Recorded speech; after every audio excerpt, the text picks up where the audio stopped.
Pernah dengar suara mesin motor kasar? Kayak orang yang baru bangun tidur dan belum minum kopi. Nah, bisa jadi itu tanda oli motor mulai habis atau kualitasnya udah nggak bagus.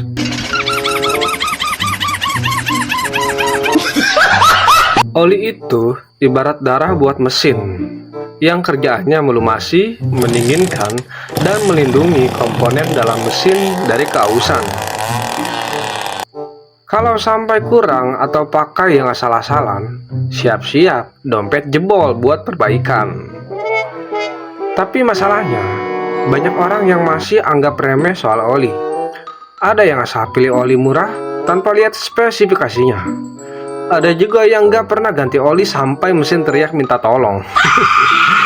Bahkan ada yang percaya mitos kalau oli makin kental makin bagus. Padahal kalau salah pilih oli, mesin bisa kepanasan, performa menurun, bahkan bisa jebol.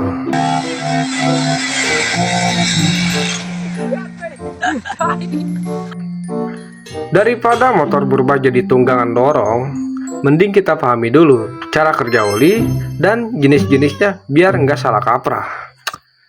Oke, jadi sekarang kita akan coba bahas oli nih guys. Tapi sebelum itu, jangan lupa support channel ini supaya gue makin semangat bikin konten-konten seperti ini untuk mengedukasi para rider ya. Jangan lupa like jika kalian suka videonya, komen jika ada masukan, kritik, saran, atau curhat pun boleh. Share kalau dirasa bermanfaat dan juga perlu untuk diketahui oleh teman-teman atau keluarga kalian. Dan jangan lupa yang terpenting subscribe guys, karena subscribe itu gratis dan bisa membuat gua semakin semakin membara untuk membuat konten-kontennya. Oke, kita setel dulu intronya guys.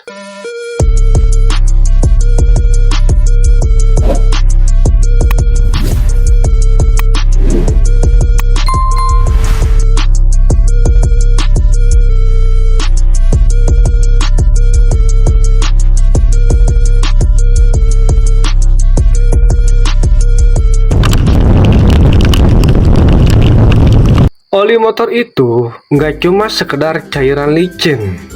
Secara umum, oli dibagi menjadi 3 jenis berdasarkan bahan dasarnya. Pertama, oli mineral yang paling sederhana dan murah.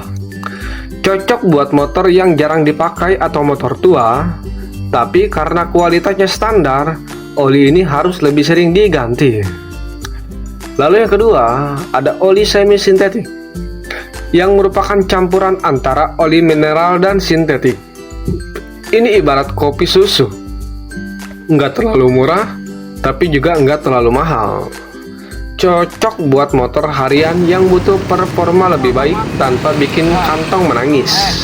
Yang terakhir, oli sintetik penuh, alias oli kelas sultan. Dibuat dengan teknologi tinggi, oli ini lebih tahan panas, lebih licin, dan punya daya tahan lebih lama. Biasanya dipakai buat motor-motor yang sering digeber di jalanan atau dipakai touring jauh. Selain jenisnya, oli juga punya viskositas alias kekentalan. Ini yang sering bikin orang bingung waktu lihat botol oli ada tulisan kayak 10W/40 atau 20W/50. Bukan kode rahasia atau nomor togel ya. Dapat nomor 4 angka di sini. Tapi ini kode penting yang menunjukkan bagaimana oli bekerja dalam kondisi dingin maupun panas. Angka pertama misalnya 10W atau 20W menunjukkan seberapa encer oli saat mesin dingin. Semakin kecil angkanya, semakin encer olinya saat pertama kali dinyalakan. Ini penting buat motor yang sering dipakai di pagi hari atau di daerah dingin, biar starter nggak berat.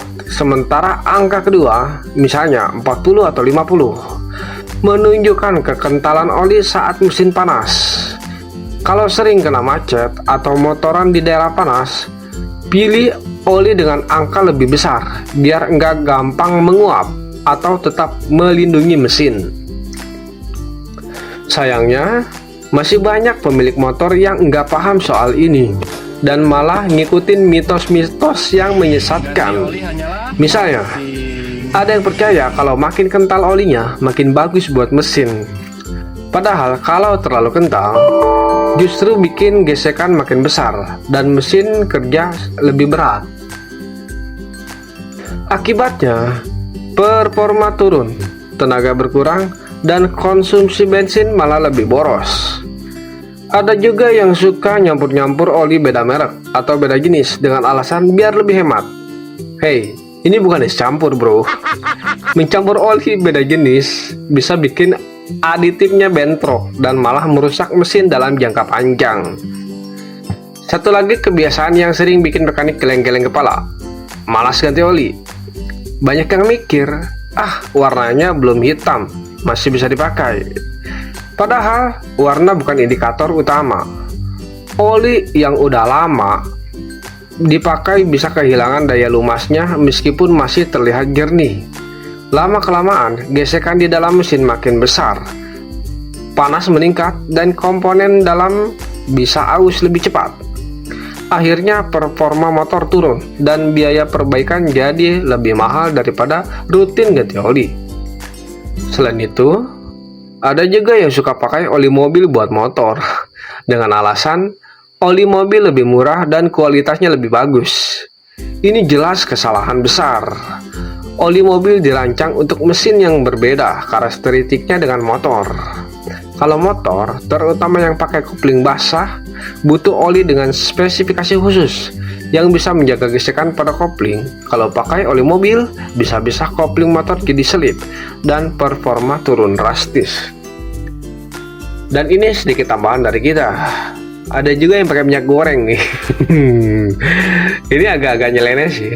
Mungkin hanya di negara kita sih motor dipakai minyak goreng. Gue sempat berdebat dulu sama bikers ya di medsos mengenai hal tersebut.